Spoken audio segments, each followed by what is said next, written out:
Hello, everyone, and welcome. I know we've got people just joining in, so we'll give everyone a minute or so to be able to enter into this webinar. But we are incredibly excited to be able to share this with you all today. This is a topic where many people have asked us about this. We have heard from many folks through the last couple of years and very heavily recently of we know the opportunity in the creator economy and we know we want to go after it, but ultimately the question comes down to how, and that's what we're looking to present today. So as a quick introduction to everyone, my name is Zach Brinkman. I am the Director of Sales in North America. I've been with Gelato for 2.5 years now, and really during my time, I have met with thousands of print owners from all around the world, met with many PSPs at events, and have really heard a lot from them in terms of the current state of print, where the industry trends are going, challenges they're experiencing, but ultimately also the opportunities in front of us. I have 15 plus years background in sales. Been selling to anybody from a 1 to 2 person shop all the way up to the largest companies in the world like Johnson and Johnson and Shell. But here we really want to focus in on sales strategies and tactics and help share from our perspective what your teams can use. So with me would like to introduce Alistair first. So Alistair, over to you. Thanks, Zach. I'm really excited for this one. My name is Alistair Brace. I'm Gelato's sales director here for Europe. Like Zach, I bring over a decade's worth of technology knowledge. And where I'm really excited to share this today is that change we're seeing in where to find our new customers. As millennials are now becoming Generation Z and finding that consumer and creator cohort, this is a subject that we've seen just explode over the last couple of months and over the last year in particular. With that, we're also joined by Anna Nilsson. Anna, I'll hand over to you. Thank you, and hi everyone. I'm very glad to be joining the webinar today. My name is Anna Nilsson, and I'm leading Optimalprint, which is Gelato's consumer business. I am based in Stockholm, in Sweden. I've been with Gelato for 4 years, and my background is mainly from marketing. And today I'm going to share a bit of my view on Optimalprint with two clear examples of opportunities that I see in the market and where we see the consumer demand going. So I hope that will give you some more perspective on the consumer side of Gelato. So thank you. Great. And just in terms of the topics that we're going to be covering today is ultimately, why the creator economy and this growth opportunity that we have in front of us, the playbook to finding creator customers and how you're able to engage them, the value props that you can use when pitching creators to have a direct relationship with you, and ultimately why partner direct, as well as the onboarding and ability to scale those creators out. And we've got some great customer proof points who have used these playbooks that we want to share really the results and outcomes of that with you. So it's planned for 45 minutes today. We'll see kind of how this goes, but please feel free to send in questions via the Q&A in the chat. We'll be taking those throughout, and we do also want to leave time at the end here for additional questions. But starting with why the creator economy, we have seen really in the last few years this huge shift in the space and in the industry. And a great validation of this is I invite anybody to go check out the Shopify stock price since 2000 or since 2020. It has grown insane numbers. And what's driving that is there's over 207 million content creators now around the world. These are people selling on Shopify, TikTok, Amazon, Etsy, all these type of e-commerce platforms and building businesses that are generating a lot of revenue. As you can see, the market size by the end of 2027 is projected to be 480 billion in the creator economy, and more creators are signing up every single day in massive numbers, to sell personalized gifts, personalized apparel, personalized calendars, and so forth all around the world. And just in merchandise alone, the sales is growing 4.8x year over year. It is a massive segment and opportunity, and consumers are not buying, mass-produced items anymore. They want personalized, localized items that they can buy from that creator down the street, or even that creator halfway across the world or all the way across the world. So the consumer demands, the creator economy is all driving this to be a massive, massive opportunity that is right in front of us and is really here now. So with that, Anna, I know you've been overseeing Optimalprint, and I think it's important to share really, what we've seen and lessons learned. So we'll turn that over to you. Thank you very much, Zach. So first, a little bit of background on how it all started. So Optimalprint, which is the consumer brand that I'm leading, was founded 18 years ago in 2008. So back then, it was basically personalized photo products. We are today present in 23 countries globally, and we are still expanding. So this means that we have a long history in paper-based products, such as wedding, baby cards, photo books, calendars. So that started with Optimalprint. Then we came to Gelato and Gelato Connect. So why is this important that we understand the history of the background to Gelato Connect in 2024? It is not a software company that built a network. It's a network that built an end-to-end software for print partners. I think that's very important to understand here. And the consumer demand now flowing through Optimalprint and Gelato platform, that's real. And this is flowing directly to your production floor. So I want to just give a bit of a heads up where I'm coming from on Optimalprint and how this flywheel effect is coming to you as a print partner. But I think we can move to the next slide on history. Then what I would like to talk about today are two things. First, two examples of what the Optimalprint team has learned during the last couple of quarters. Number one is around the importance of value-added services and upsells, also called VAS. So we all know how many ads-on we add when we, for example, buy flight tickets. That's pretty much a lot. So what we have seen is that value-added services have the potential to increase gross profit margin by up to 10 percentage points by increasing average order value and the basket size.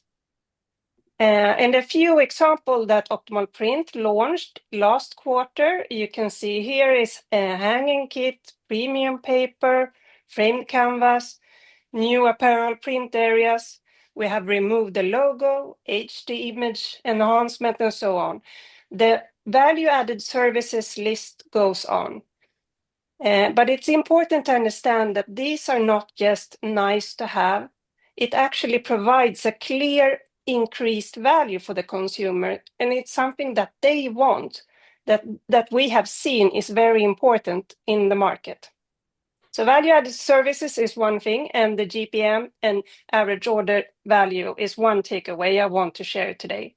The second learning from Optimalprint and our consumer business is that high GPM on cards, that market is declining around 20%.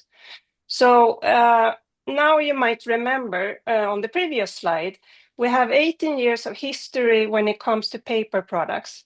So I do think that the news here, the headlines, as you can see here, they speak a bit for themselves. But in Denmark, as an example, as of 1st of January this year, no letters are being sent through the postal service in Denmark. So why is this important for Optimalprint and the business that I'm leading? It's one of the reasons why we really need to shift our focus to the value-added services, these upsells that you see here. And also why we're now focusing on expanding SKUs, expanding on designs. So we want to move from the legacy card market into wall art, apparel, moving from only competing in photo gift products to more design-led, which I'm very, very excited about. And by increasing the gross profit margin, we mitigate this GPM pressure that is coming from the declining card market that I see. So I want to share. Anna, I've got a curious question for you here. So, a lot of the time in my conversations, I've heard feedback of, moving into the creator economy is a potential race to the bottom, or the profit margins for us to do that type of work just isn't worth it. So, how would you respond to those, types of questions, and what do you see from your perspective? From my perspective, I think it's important that we communicate the added value and we build relationships. And that's why I put this, you can see that I put this LTV equation at the bottom. So LTV, lifetime value, that's equal the gross profit margin times the average order value times the orders. And why this is important, when you own the relationship with a customer, you control all of these three areas. And at Optimalprint, we have a loyalty program called Optimalprint Plus.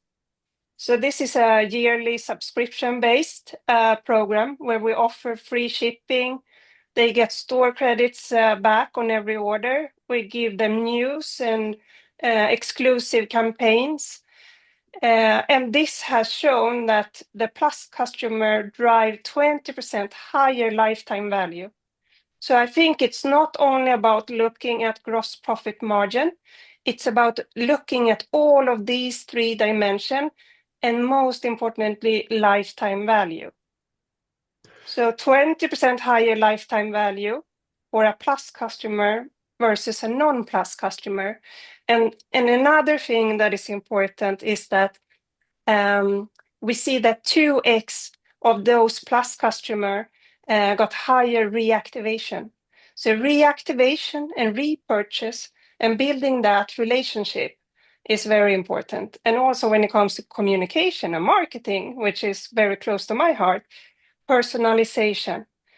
It's to communicate and build that added value with the customer. I hope that explained a bit my view on gross profit margin and how you can increase the value for building a relationship. Thank you for that. And yeah, I guess kind of takeaways of that, right, is the value of having that direct relationship, looking at it more holistically, not just about GPM, but ultimately about average order value times number of orders, gives you that long-term value of that customer, and exploring new ways to bring in services to those customers, such as personalization, maybe incentives around free shipping or, loyalty type programs. So I think those are really good learnings for folks to consider. And, bringing this equation into, when we're looking at the creator economy is a different lens that I think is an important one. Is so often I hear it's just about gross profit margin, but really there's more to that equation. That I think that's a great point to share. Thank you. So with that, Alistair, really turning over to you around, what has been changing structurally, and sharing your thoughts and reflections here during your time here at Gelato. Yeah, of course. And my time has been brief, but what I can see very quickly is that the print industry has entirely changed on its head. What we can see, and as the slide really clearly dictates, starting on the left-hand side, the average order values where people would have been talking about the good old days, getting 3,000, 4,000, 5,000 units in an order. That's really bespoke now. You're getting single units, you're getting maybe like 10, 20, 30, and it's essential to start working with these e-com brands. These are short runs, they're running quickly as well. You need to get out there. We're really living in the Amazon economy where people have that next day expectation. And I believe in the US, they've just launched now, and Zach, you can probably confirm this being based out there, it's 1 hour delivery in a lot of cities, right? That is the consumer expectation, and that's the strain that we're seeing on print shop providers right now. But like taking a macro sense behind it, we're looking at the global supply line, and we're living in a time where there's considerable events going on affecting macroeconomics. We have tariffs, we have logistics obstructions, sourcing is becoming increasingly more difficult, and that supply line is something that everyone is now considering. Local production is no longer a nice to have, it's a competitive advantage, and maintaining that supply line and maintaining that connection with your customers is necessary. And I think we mentioned it previously, talking about that personalization. It is huge. That one size fits all, it just doesn't cut it in the same way. Every creator is unique. Everyone has a distinct audience. And e-commerce, it really is the ability to personalize merchandise at scale. So this is opening up a whole new segment. And it's absolutely vital where our customers and our partners as well in the print shop industry need to really change to capture this new audience. Yeah, and being based in Denver, I can confirm if it's not showing up from Amazon today, I'm probably not ordering it, even if it's showing up tomorrow. So yeah, even my consumer habits have changed because of the Amazon effect. But ultimately now we want to introduce, the how behind this. This is so often what I hear in conversations with PSPs around the world of, okay, we understand the market, we can see where the industry trends are, but how do we find creator customers? How do we get, what's our playbook for this? So Alistair, love to turn over to you. Yeah, of course. So look, when we're looking at where to actually find where these customers live and where that creator demand is, we've got a number of different stores, right? We can see from the slide here, we've got everything from Shopify, social media sites, including Instagram and TikTok, YouTube being one of the more popular areas, and then finally things like Etsy and including LinkedIn on the B2B side. The way that we see it, that we've got 5 key sourcing channels that we're selling from. And why does this matter? Because each one has their own distinct intent signal. When we're looking at Shopify, we can see that you've got your active merch sellers, and typically they're open to better terms. These, again, are very, very unique, and you've got to think about what your creator is saying within that space. Instagram and TikTok, I'm sure many of the users who are listening in today will realize that these are the creators that have huge follow bases, and they often have a link in bio. They have filters for shops or merch, and you got to think about how quickly they're moving as well. So this is really, really interesting in the sense of like, what kind of signals are you acting on?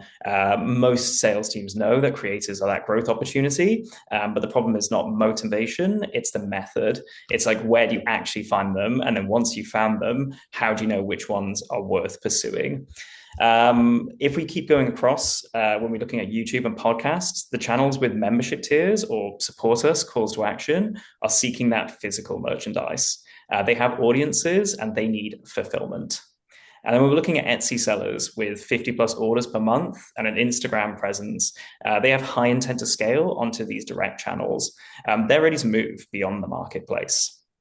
Finally, when we're looking at B2B and channels like LinkedIn, corporate gifting buyers and e-commerce brand managers, they respond to margin and logistics messaging. They're not creators, but they have that same production need as you would of many other channels.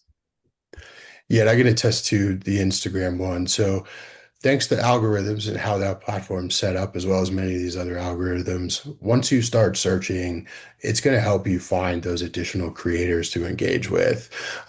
Just now, my entire For You page is essentially decorators that I could then DM and engage and see, what that interest is. So it really is a tool that helps do the work for you, but you do need to start there, and then it's going to continue to show, different recommendations and things like that. So these are great social selling tools and ultimately part of the playbook that your sales team can incorporate into their day-to-day to find these creators, to engage with these creators. And really anyone on Instagram and TikTok with 10,000 plus followers is a great target to be going after. They're going to have volume. They're going to be looking for that direct relationship for fulfillment.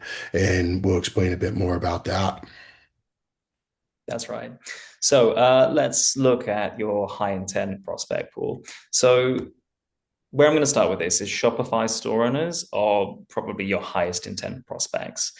They already have an audience and a product. But what they really need and what they're wanting is faster, cheaper, and a more reliable production partner.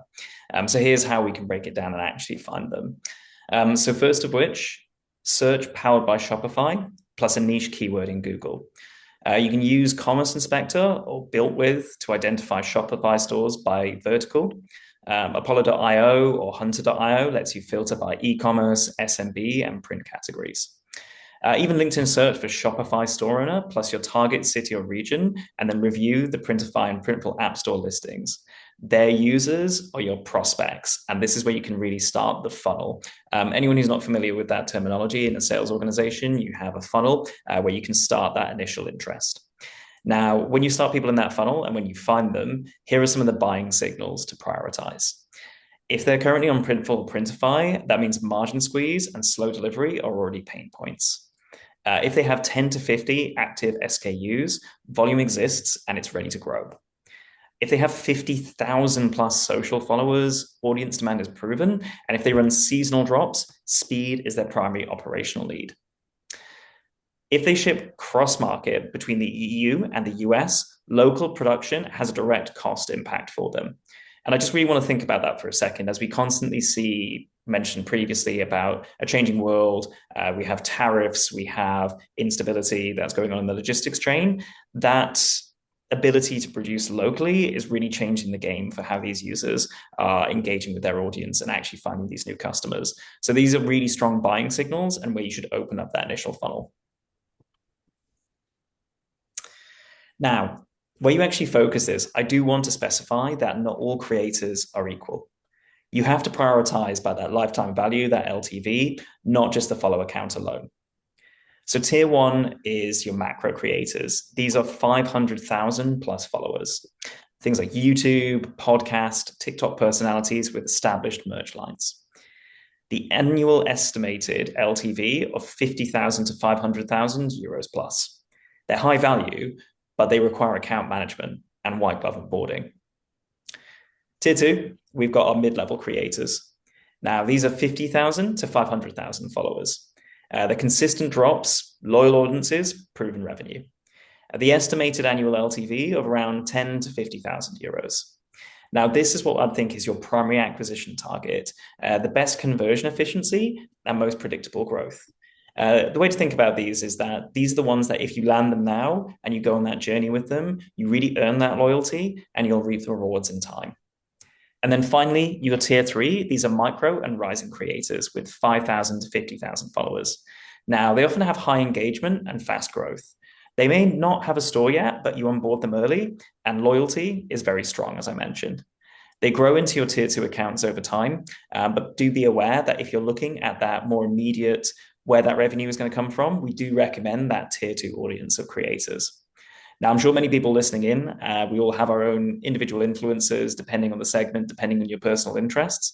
When you do find these niches, audiences are very loyal. So I do recommend start that conversation with them. You can see where merchandise, you can see where the power user is going to be. And that conversation, particularly with the tier twos, this is going to be the real primary acquisition target. Target them, there's predictable growth. This is a way that your business can really take it to the next level.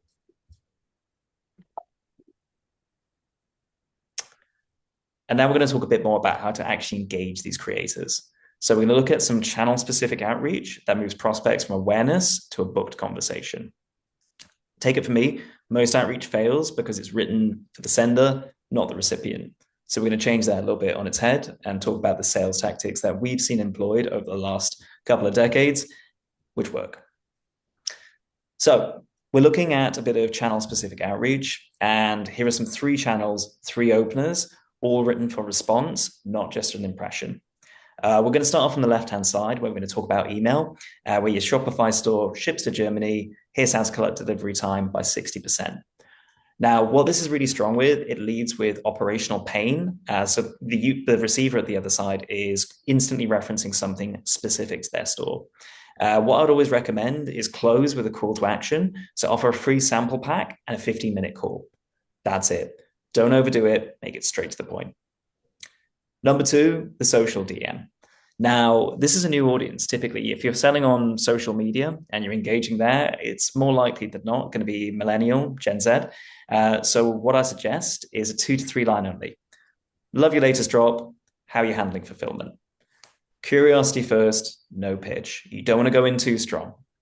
You want to reference that content directly, make that conversational. The more personality you put in it, the better. And then if you pitch that conversation, that's where you open it up. Don't go in with your features. Don't talk about your capabilities. Start with them and then work backwards from there. And then finally, on LinkedIn for our more probably B2B clients, building our creator print program. Your brand caught my eye. Now, this works really well for corporate gifting and e-commerce brand managers. You can connect, you can engage with their content, then start reaching out after a couple of touch points, sometimes 1, 2, 3, like them, follow them, check out what they're posting, right? Build that real pen portrait of the individual, what their business cares about.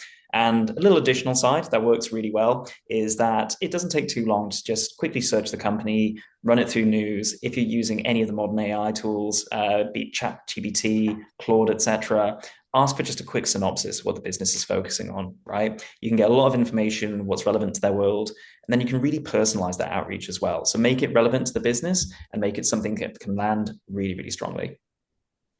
Yeah, Alistair, I think, a key that I always recommend too is really around a scrolling rule. So if you're sending out an email, are you going to scroll through that email and look at the whole thing, or are you just looking at the preview of it or the first line? Same with social media, DMs or LinkedIn messages.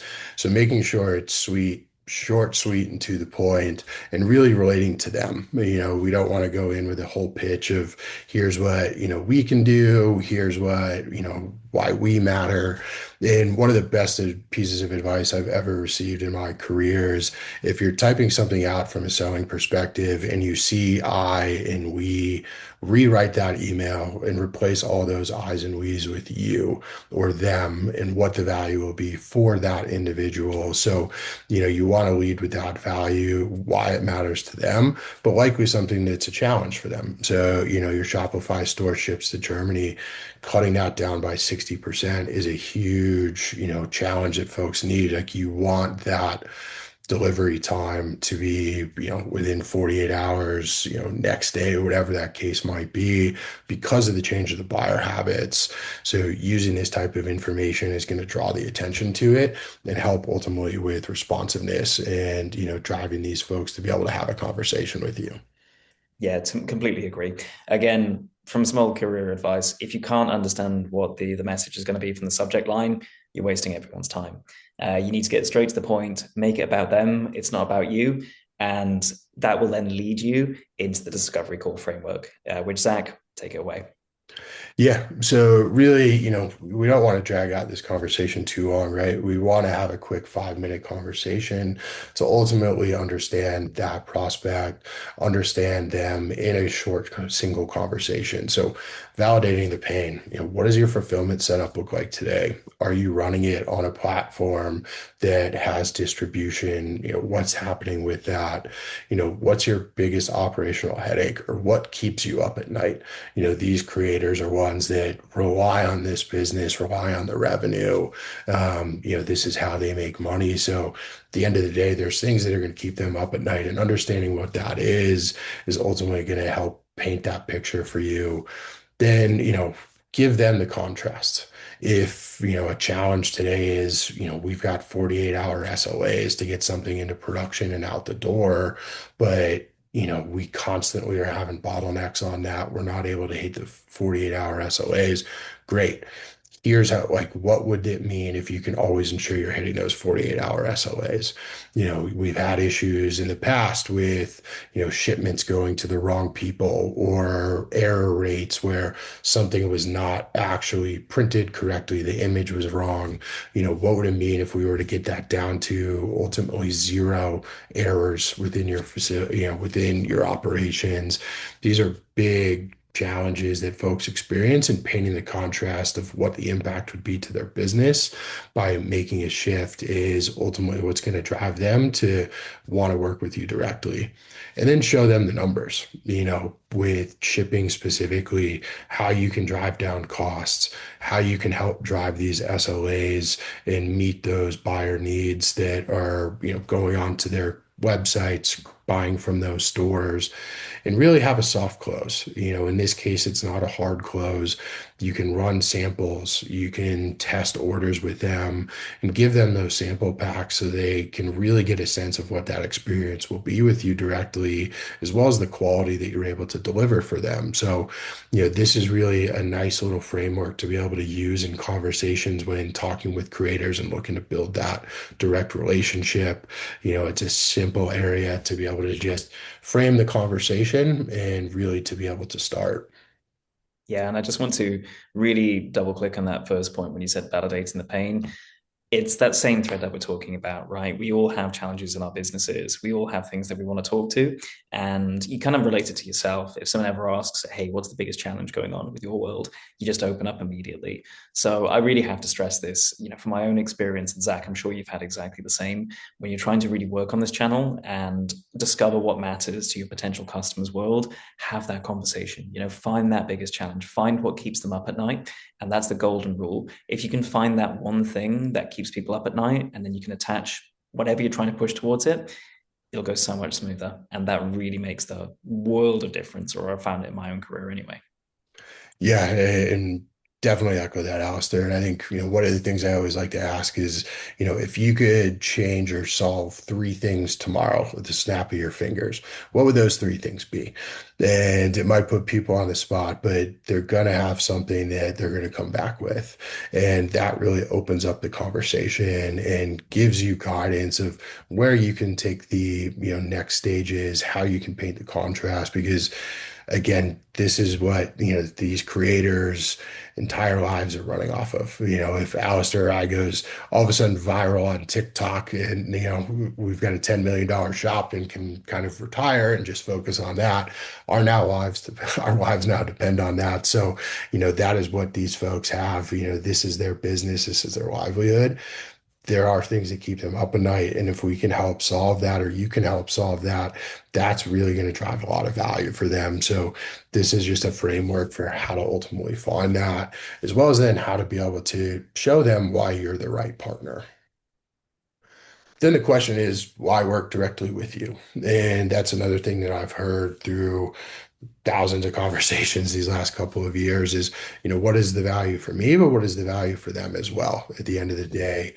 So with that, there are platform PODs out there that, even with Gelato Create, provide the ability to set up e-commerce stores, sell and produce anywhere around the world. But there are fees that come with that. Where you have a direct relationship, there are going to be different margins that a creator is going to be able to get. So you're going to help increase their margins because you're having that direct relationship and there's not somebody sitting in between. Speed's also key because those orders from that creator are coming directly through to you in your production hub. You're going to be able to meet them on those two-day delivery SLAs. And those are SLAs being driven based on these platforms. It's coming from Amazon, it's coming from TikTok, but you having that direct relationship with that creator is going to allow you to deliver on that. Quality is a huge thing that we hear so often, where the industry average is error rates at 1.5%. That is the wrong item going to the wrong person. Maybe quality issues around the print, could be quality issues around the garment, whatever that case might be. So having direct relationships with you, leveraging a platform like GelatoConnect is going to drive error rates below 0.35%. And that's going to give your creators confidence in having that direct relationship with you. Product mix is another huge component that falls, into this. And it was mentioned earlier that a lot of creators fall between 5 SKUs to 50 SKUs. There's not personalization options included within those. There's set images that, somebody orders. So leveraging Connect and having a direct relationship with you as a PSP, you can say to any creator anywhere, I can fulfill any products for you in any market and can take on all of this work. It can be custom finishes, as well as you could do personalization on any one of those e-commerce platforms. And when Ed had mentioned earlier, the value added services, these are all value added services that are going to help drive additional profit margins for you as a PSP, having that direct relationship with that creator. And the last piece is that dedicated account manager. So as your creators grow, into sending 100,000 in orders a year, 200,000 orders a year, and so forth, having that dedicated account management and that relationship is going to help continue to grow that customer, is going to help continue to retain that customer. And really, you're going to be able to, when we talk about the LTV, the long-term value of that client, continue to drive exponential growth there. And this is where we can continue to help these teams. So for account managers, like what are the industry trends that a creator should be thinking about? Those are things that we should be educating back. There's huge growth opportunity in wall art, or hey, the apparel space has grown nearly 5x year over year. Maybe you should think about launching, t-shirts and hoodies or getting into hats. Being able to provide that type of feedback to creators is something that you're able to do with that direct relationship, where if they're running it on a POD platform, they're not going to have. I think just a quick note on that as well, Zach. There's two things that are standing out there when we're looking at these error rates.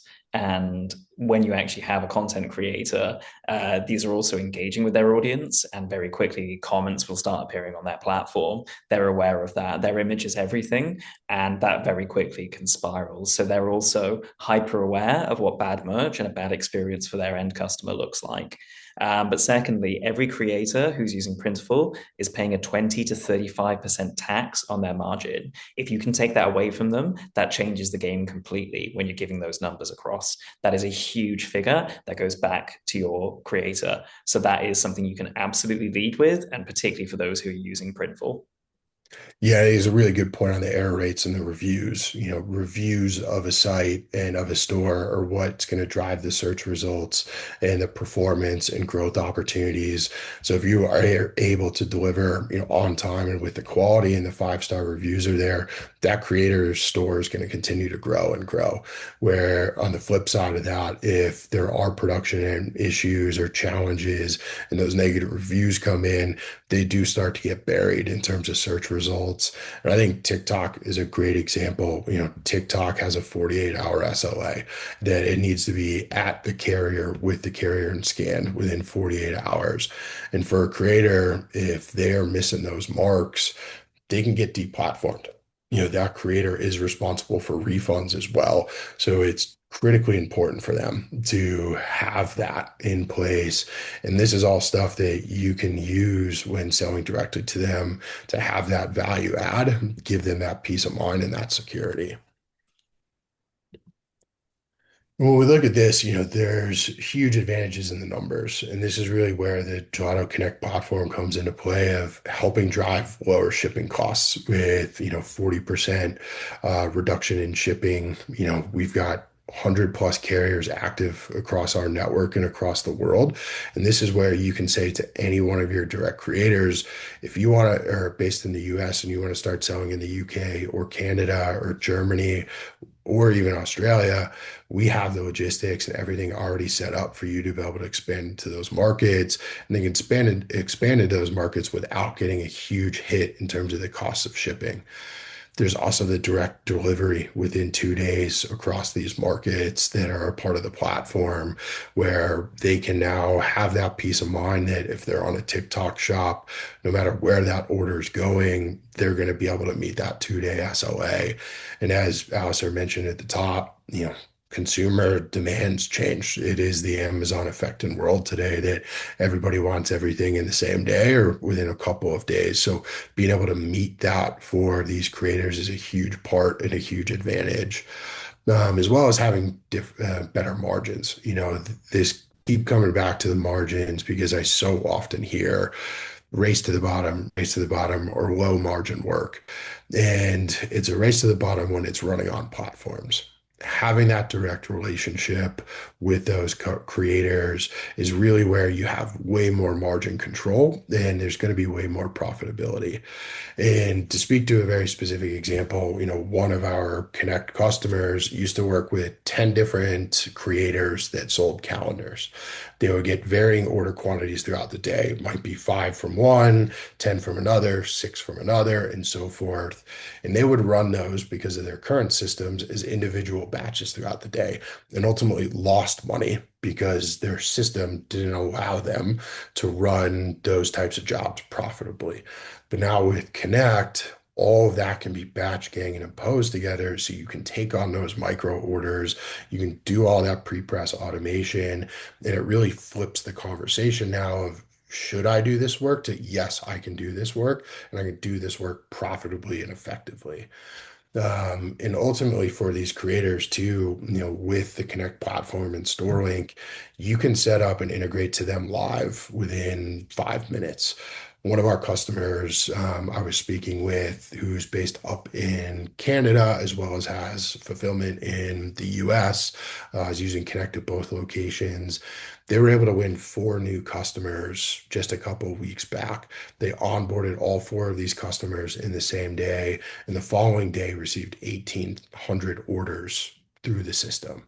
So it is now time to revenue, time to speed for you, but it's also a big advantage for a creator that they don't need to worry about changing their systems and their stores.